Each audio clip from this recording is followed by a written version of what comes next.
Армысыздар қадірменді өнерсүйер қауым.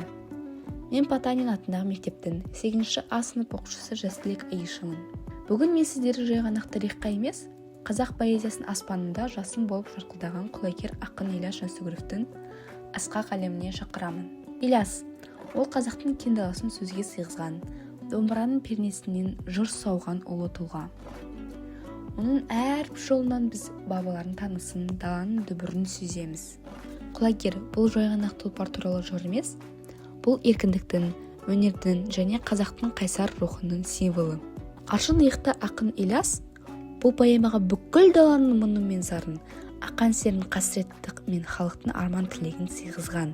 Шықтым ба құлагерім, таудан асып, жарқылдап жасыл көтпен көзін жайнап. Осы жолдарды оқығанда көз алдымызға тек жүйрік ат емес, өз заманның озбырлығына қарсы тұрған еркін рух елестейді. Сағынайдың астындағы сол бір суық қастандық ол тек бір тұлпардың өлімі емес еді. Бұл тазалықтың, адалдықтың және биік өнердің табылуы болатын. Құлагердің қазасы бүкіл халықтың қасіреті еді.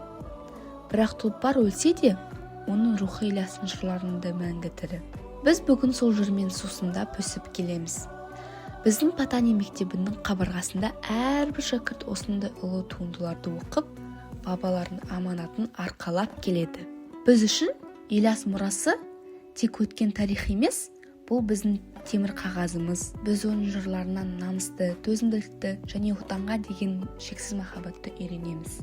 Өйткені біз жаңа дәуірдің, жаңа Қазақстанның болашақ құлагеріміз.